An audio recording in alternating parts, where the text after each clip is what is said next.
Chapter 46, The Woman Yogi Who Never Eats. Sir, whither were we bound this morning? Mr. Wright was driving the Ford. He took his eyes off the road long enough to gaze at me with a questioning twinkle. From day to day he seldom knew what part of Bengal he would be discovering next.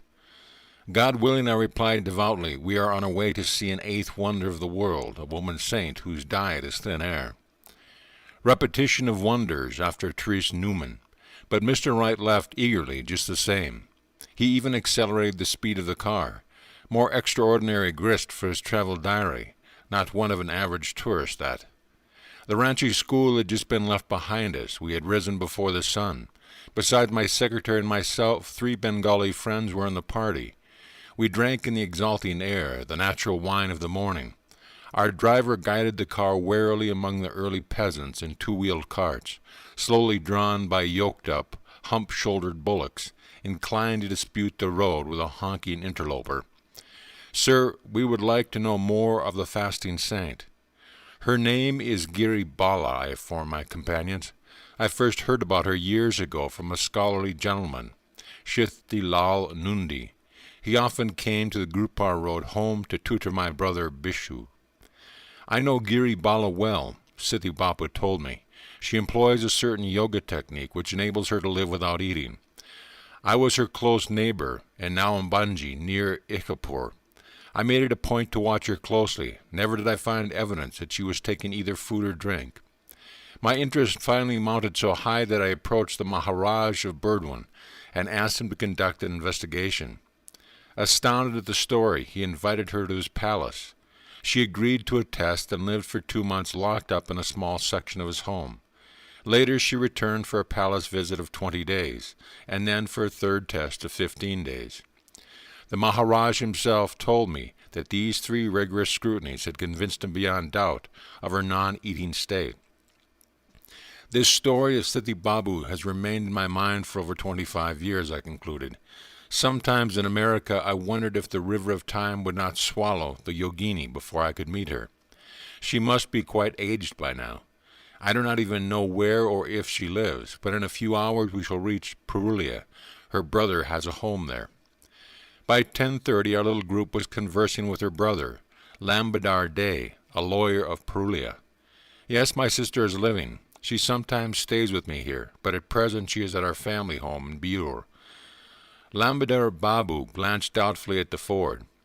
I hardly think, Swamiji, that any automobile has ever penetrated into the interior as far as Biur. It might be best if you all resign yourselves to the ancient jolt of the bullock cart. As one voice our party pledged loyalty to the pride of Detroit. The Ford comes from America, I told the lawyer. It would be a shame to deprive it of my opportunity to get acquainted with the heart of Bengal. May Ganesh go with you, Lambar Babu said, laughing. He added courteously, if you ever get there, I am sure Giri Bala will be glad to see you. She is approaching her 70s, but continues in excellent health. Please tell me, sir, if it is absolutely true that she eats nothing. I looked directly into his eyes, those telltale windows of the mind. We chuckled together over the improbability of these 2 cosmic events. Giri Baba has never sought an inaccessible solitude for her yoga practices, Lambadar Babu went on. She has lived her entire life surrounded by her family and friends. They are all well accustomed now to her strange state. Not one of them would not be stupefied if Giri Balu suddenly decided to eat anything. Sister is naturally retiring, as befits a Hindu widow, but our little circle in Purulia and in Bihar all know that she is literally an exceptional woman. The brother's sincerity was manifest. Our little party thanked him warmly and set out toward Biur. We stopped at a street shop for curry and luchis, attracting a swarm of urchins who gathered around to watch Mr. Wright eating with his fingers in the simple Hindu manner. Hearty appetites caused us to fortify ourselves against an afternoon which, unknown at the moment, was to prove fairly laborious. Our way now led east through sun-baked rice fields in the Burdwan section of Bengal. On through roads lined with dense vegetation, the songs of the mynas and the striped-throated bulbas streamed out from trees with huge umbrella-like branches. A bullock cart now and then, the rinny, manju squeak of its axle and iron-shod wooden wheels, contrasting sharply in mind with the swish-swish of auto tires over the aristocratic asphalt of the cities. "Dick, halt!" My sudden request brought a jolting protest from the Ford. That overburdened mango tree is fairly shouting an invitation. The five of us dashed like children to the mango-strewn earth. The tree had benevolently shed its fruit as they had ripened. "Full many a mango is born to lie unseen," I paraphrased, "and waste its sweetness on the stony ground." "Nothing like this in America, Swami Jaya," laughed Salish Mazumbar, one of my Bengali students. "No," I admitted, covered with my mango juice and contentment. "How I've missed this fruit in the West. A Hindu's heaven without mangoes is inconceivable." I picked up a rock and downed a proud beauty hidden on the highest limb. "Dick," I asked between bites of ambrosia warm with the tropical sun, "are all the cameras in the car?" "Yes, sir, in the baggage compartment." "If Giri Bala proves to be a true saint, I want to write about her in the West. A Hindu yogini with such inspiring power should not live and die unknown like most of these mangoes." Half an hour later, I was still strolling in the sylvan peace. "Sir," Mr. Wright remarked, "we should reach Giri Bala before the sun sets to have enough light for photographs." He added with a grin, "The Westerners are a skeptical lot. We don't expect them to believe in a lady without any pictures." This bit of wisdom was indisputable. I turned my back on temptation and re-entered the car. "You are right, Dick," I sighed as we sped along. "I sacrificed the mango paradise on the altar of Western realism. Photographs we must have." The road became more and more sickly, wrinkles of ruts, boils of hardened clay, sad infirmities of old age. Our group dismounted occasionally to allow Mr. Wright to more easily maneuver the Ford, which the four of us pushed from behind. Lambadar Babu spoke truly, Salish acknowledged. The car is not carrying us, we are carrying the car. Our climb-in, climb-out tedium was beguiled over and anon by the appearances of a village, each one a scene of quaint simplicity. Our way twisted and turned through groves of palms among ancient unspoiled villages, nestling in the forest shade. Mr. Wright has recorded in his travel diary, under date of May 5, 1936. Very fascinating are these clusters of thatched mud huts, decorated with one of the names of God on the door. Many small, naked children innocently playing about, pausing to stare or run wildly from this big, black, bullockless carriage tearing madly through the village. The women merely peep from the shadows while the men lazily loll beneath the trees along the roadside, curious beneath their nonchalance. In one place all the villagers were gaily bathing in a large tank, in their garments, changing by draping dry cloth around their bodies, dropping the wet ones. Women bearing water to their homes in huge brass jars. The road led us to merry chase a mountain ridge. We bounced and tossed, dipped into small streams, detoured around an unfinished causeway, slithering across dry, sandy riverbeds, and finally, about 5 p.m., we were close to our destination, Biur. This minute village in the interior of Bankura district, hidden in the protection of dense foliage, is unapproachable by travelers during the rainy seasons when the streams are raging torrents and the roads, serpent-like, spit the mud venom. Asking for a guide among a group of worshippers on their way home from a temple prayer, out in the lonely field, we were besieged by a dozen scantily clad lads who clambered on the sides of the car, eager to conduct us to Giri Bala. The road led toward a grove of date palms, sheltering a group of mud huts, but before we had reached it, the Ford was momentarily tipped at a dangerously angle, tossed up and dropped down. The narrow trail led around trees and tank, over ridges, into holes and deep rut. The car became anchored on a clump of bushes, then grounded on a hillock, requiring a lift of earth clods as we proceeded, slowly and carefully.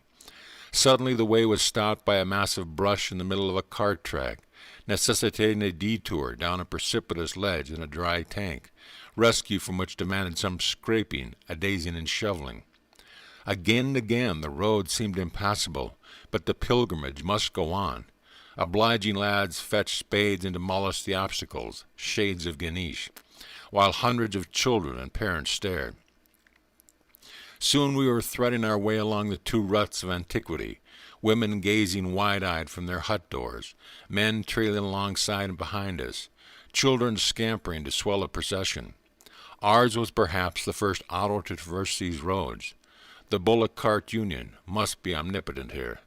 What a sensation we created, a group piloted by an American, and pioneering in a snorting car right in their hamlet fastness, invading the ancient privacy and sanctity.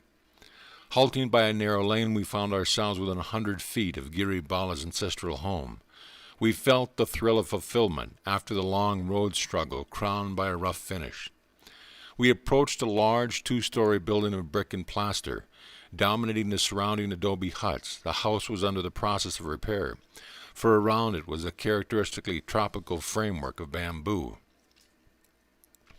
With feverish anticipation and suppressed rejoicing, we stood before the open doors of the one blessed by the Lord's hungerless touch. Constantly agape were the villagers, young and old, bare and dressed, women aloof somewhat but inquisitive too, men and boys unabashedly at our heels as they gazed on this unprecedented spectacle. Soon a short figure came into view in the doorway, Giri Bala. She was swathed in a cloth of dull, goldish silk, in typically Indian fashion. She drew forward modestly and hesitatingly, peering slightly from beneath the upper fold of her Swadeshi cloth. Her eyes glistened like smoldering embers in the shadow of her headpiece. We were enamored by a most benevolent and kindly face, a face of realization and understanding, free from the taint of earthly attachment. Meekly she approached and silently assented to our snapping a number of photos with our still and movie cameras. Patiently and shyly she endured our photo techniques of posture adjustment and light arrangement. Finally, we had recorded for posterity many photographs of the only woman in the world who is known to have lived without food or drink for over 50 years. Teresa Newman, of course, has fasted since 1923. Most motherly was Giri Bala's expression as she stood before us, completely covered in the loose, flowing cloth, nothing of her body visible but her face with her downcast eyes, her hands and her tiny feet. A face of rare peace and innocent poise, a wide, childlike, quivering lips, a feminine nose, narrow, sparkling eyes, and a wistful smile. Mr. Wright's impression of Giri Bala was shared by myself, spiritually unfolded her like her gentle, shining veil. She pronounced before me in the customary gesture of greeting from a householder to a monk. Her simple charm and quiet smile gave us a welcome beyond that of hunting oratory. Forgotten was our difficult, dusty trip.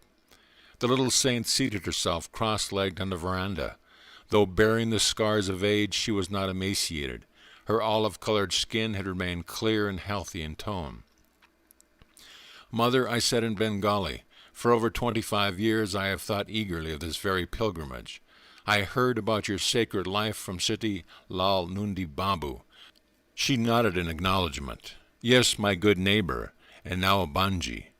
During these years I have crossed the oceans, but I never forgot my early plan to someday see you. The sublime drama that you are here playing so inconspicuously should be blazoned before a world that has long forgotten the inner food divine." The saint lifted her eyes for a minute, smiling with serene interest. "Baba, honored father, knows best," she answered meekly. I was happy she had taken no offense. One never knows how great yogis or yoginis will react to the thought of publicity. They shun it as a rule, wishing to pursue in silence a profound soul research. An inner sanction comes to them when the proper time arrives to display their lives. "Mother," I went on, "please forgive me then for burdening you with so many questions. Kindly answer only those that please you. I shall understand your silence also." She spread her hands in a gracious gesture. I am glad to reply in as far as an insignificant person like myself can satisfy answers. "Oh no, not insignificant," I protested sincerely. "You are a great soul." "I am a humble servant of all," she added quaintly. "I love to cook and feed people. A strange pastime, I thought, for a non-eating saint." "Tell me, mother, from your own lips, do you live without food?" "That is true." She was silent for a few moments. Her next remark showed that she had been struggling with mental arithmetic. "From the age of 12 years, 4 months down to my present age of 68, a period of over 56 years, I have not eaten food or taken liquids." "Are you never tempted to eat?" If I felt a craving for food, I would have to eat. Simply yet regally, she stated this axiomatic truth, one known too well by a world revolving around 3 meals a day. But you do eat something. My tone held a note of remonstrance. Of course, she smiled in swift understanding. Your nourishment derives from the finer energies of the air and the sunlight, and from the cosmic power which recharges your body through the medulla oblongata. Baba knows. Again she acquiesced, her manner soothing and unempathetic. Mother, please tell me about your early life. It holds a deep interest for all of India, and even for our brothers and sisters beyond the sea. Giri Bala put aside her habitual reserve, relaxing into a conversational mode. So be it. Her voice was low and firm. I was born in these forest regions. My childhood was unremarkable, save that I was possessed by an insatiable appetite. I had been betrothed in early years. Child, my mother often warned me, try to control your greed. When the time comes for you to live among strangers in your husband's family, what will they think of you if your days are spent in nothing but eating? The calamity she had foreseen came to pass. I was only 12 when I joined my husband's people in Nawambaj. My mother-in-law shamed me morning, noon, and night about my gluttonous habits. Her scoldings were a blessing in disguise. However, they roused my dormant spiritual tendencies. One morning her ridicule was merciless. I shall soon prove to you, I said, stung to the quick, that I shall never touch food again as long as I live. My mother-in-law laughed in derision. So, she said, how can you live without eating, when you cannot live without overeating? This remark was unanswerable, yet an iron resolution scoffed in my spirit. In a secluded spot I sought my heavenly Father. Lord, I prayed incessantly, please send me a guru, one who can teach me to live by thy light and not by thy food. A divine ecstasy fell over me. Led by a beatific spell, I set out for the Namgad Ghat at the Ganges. On the way I encountered the priest of my husband's family. Venerable sir, I said trustingly, kindly tell me how to live without eating. He stared at me without reply. Finally he spoke in a consoling manner. Child, he said, come to the temple this evening. I will conduct a special Vedic ceremony for you. This vague answer was not the one I was seeking. I continued toward the Ghat. The morning sun pierced the waters. I purified myself in the Ganges, as though for a sacred initiation. As I left the river bank, my wet cloth around me, in the broad glare of day my master materialized himself before me. Dear little one, he said in a voice of loving compassion, I am the Guru sent here by God to fulfill your urgent prayer. He was deeply touched by its very unusual nature. From today you shall live by the astral light, your bodily atoms fed from the infinite current. Giri Bala fell into silence. I took Mr. Wright's pencil and pad and translated into English a few items for his information. The saint resumed the tale, her gentle voice barely audible. The Ghat was deserted, but my guru cast round us an aura of guarding light, that no stray bathers later disturb us. He initiated me into a Kriya technique which frees the body from dependence on the gross food of mortals. The technique includes the use of certain mantra and a breathing exercise more difficult than the average person could perform. No medicine or magic is involved, nothing beyond the Kriya. In the manner of the American newspaper reporter who had unknowingly taught me his procedure, I questioned Giri Bala on many matters which I thought would be of interest to the world. She gave me bit by bit the following information. I have never had any children. Many years ago I became a widow. I sleep very little, as sleep and waking are the same to me. I meditate at night, attending to my domestic duties in the daytime. I slightly feel a change in climate from season to season. I have never been sick or experienced any disease. I feel only slight pain when accidentally injured. I have no bodily excretions. I can control my heart and breathing. I often see my gurus as well as other great souls in vision. Mother, I asked, why don't you teach others the method of living without food? My ambitious hope for the world's starving millions were nipped in the bud. No, she shook her head. I was strictly commanded by my guru not to divulge the secret. It is not his wish to tamper with God's drama of creation. The farmers would not thank me if I taught many people to live without eating. The luscious fruits would lie useless on the ground. It appears that misery, starvation, and disease are whips of our karma which ultimately drive us to seek the true meaning of life. Mother, I said slowly, what is the use of your having been singled out to live without eating? To prove that man is spirit, her face lit with wisdom. To demonstrate that by divine advancement he can gradually learn to live by the eternal light and not by food. The saint sunk into deep meditative state. Her gaze was directed inward. The gentle depths of her eyes became expressionless. She gave a certain sigh, the prelude to an ecstatic, breathless trance. For a time she had fled to the questionless realm, the heaven of inner joy. The tropical darkness had fallen. The light of a small kerosene lamp flickered fitfully over the faces of the score of villagers, squatting silently in the shadow. The darting glowworms and distant oil lamps of huts wove bright, eerie patterns into the velvet night. It was the painful hour of parting. A slow, tedious journey lay before our little party. Giri Bala, I said as the saint opened her eyes, please give me a keepsake, a strip of one of your saris. She soon returned with a piece of Benares silk, extending it in her hand as she suddenly prostrated herself on the ground. Mother, I said reverently, rather let me touch your own blessed feet. End of chapter.